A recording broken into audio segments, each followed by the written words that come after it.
Chennai-based ZUPPA Navigation has delivered over 500 Ajeet drones to the Indian Army, significantly enhancing its tactical intelligence, surveillance and reconnaissance capabilities. Noida-based Indian Robotics Solutions has successfully delivered over 20 optical fiber-enabled Kamikaze FPV drones to the Indian Army. The 1,780 km NOTAM issued over the Bay of Bengal for the period between 12th April to 14th April has now been cancelled. The CEO of Dynauton Technologies has stated that after developing the Cheel 100 kg class submale UAV, subsidiary firm Dynauton is now developing Super-Cheel, an impressive 2-ton class UAV capable of 30 hours of continuous flight. Pakistan is moving to acquire China's KJ-500 AWACS after the loss of two Saab 2000 AWACS in the 2025 conflict with India. Bangalore-based Arctus Aerospace has unveiled the AX-1 long-endurance UAV, designed for Earth observation and medium-altitude surveillance missions.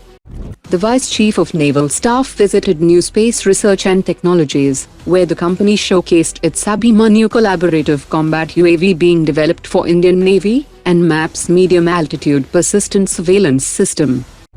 The Defence Procurement Board has cleared the acquisition of 2 more regiments of the medium-range surface-to-air missile system. The Defence Acquisition Council has approved a 4,445 crore rupees procurement, focused on upgrading the Indian Army's Tunguska M1 air defence systems with advanced 9M311 M1 missiles, to counter revolving threats such as drones, cruise missiles and low-flying aerial targets.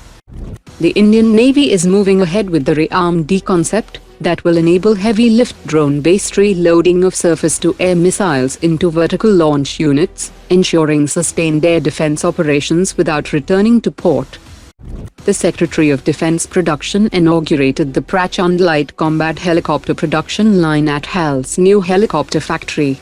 The greenfield facility will also produce light utility helicopter and support the Indian multi-role helicopter and deck-based multi-role helicopter.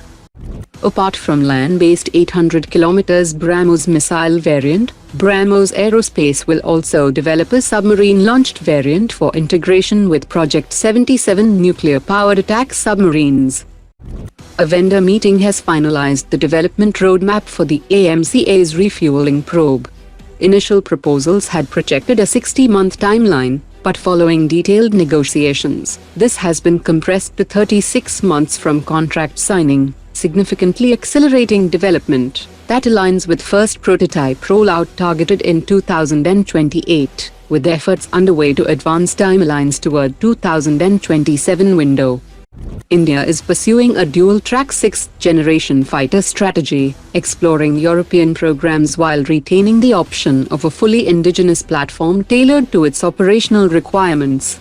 Industry sources believe that technologies developed under the AMCA program, along with potential European collaboration, could eventually be leveraged to build an indigenous 6th-generation fighter.